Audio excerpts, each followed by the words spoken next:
What's going on, guys? And today, I wanted to talk about the fact that Rudy Gobert and the Utah Jazz, and just in general, are getting no respect from the media. In the sense that, I feel like the Utah Jazz are more loaded than they were last year. They made trades to address the issues that they had in the playoffs, and I really feel like Rudy Gobert's been on a revenge tour. This man's shooting 75% from the field while averaging a career high in rebounds, basically 15 rebounds a game, almost with 16 points, and while having like 2 blocks a game and almost a steal game and assist a game. No one's talking about that.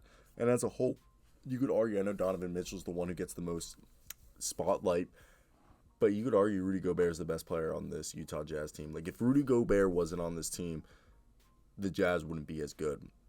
I think he's really the anchor of this team. I want to hear your thoughts down below. Do you guys agree with me about what I'm saying about Rudy Gobert and just the Utah Jazz? They're not getting any respect, and I'm a big fan of this team, okay? Rudy Gobert is a very fun player to watch. It's a very simple game. He's massive. He moves very well for being the size. Quinn Snyder's system is complicated, but the best part is Rudy Gobert doesn't have to be in as much as he used to. They made two great signings that nobody's talking about. The two free agency moves that the Utah Jazz made were incredible. Rudy Gay, who is basically a guy who's a stretch four at this point in his career, but he can play small ball five, and if they really want to go big, he can be a small forward, okay, if they want to go huge.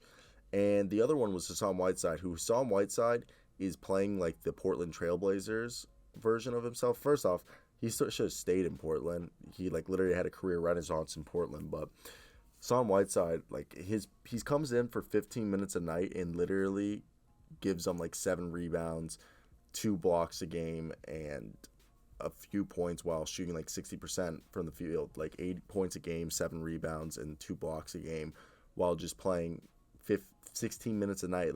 Literally his 36 is 15 points a night, 13 rebounds and 4 blocks a game. This guy is ridiculous, okay? Hassan Whiteside, he's coming off the bench. So this has allowed Rudy Gobert to really just sit back and not play as many minutes as he's needed in the past, okay?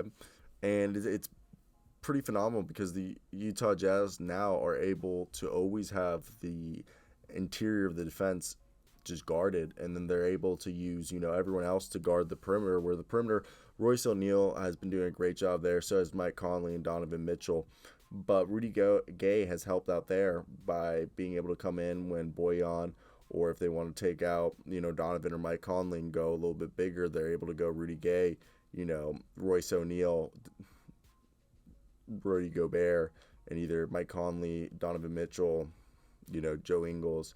And it's good. I really think that's something.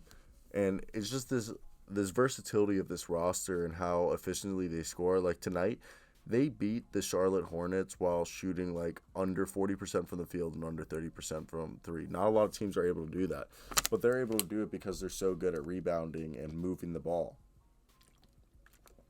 And that's why I think it's just disrespectful on the media's part for not giving this team the acknowledgement that they deserve of what they're achieving, in my opinion. I don't know how much my opinion matters, but that's generally what I think. It's just kind of messed up in their sense that they're just ignoring this team.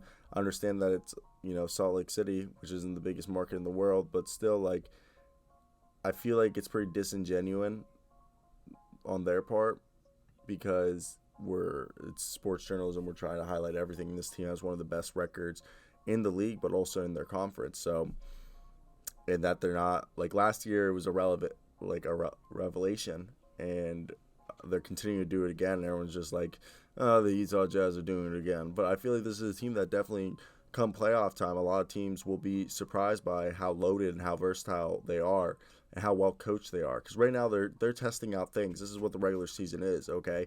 Good teams use the regular season to test out different things, see what works, what doesn't work. So when playoff comes, they can go to lineups that, the opposing team isn't prepared for. So that's just my thoughts right there. I would love to hear your guys' thoughts down in the comments about the Utah Jazz, Rudy Gobert. I just think it's really Rudy Gobert shooting 75% of his attempts per game go into the basket. That has to be like an NBA record. That's on like some Wilt Chamberlain type shit. But that's really all I got to say. I want to hear those thoughts down below. Like, comment, subscribe, do all that good stuff to help the channel grow. I'm going to head out. Peace out. Love y'all.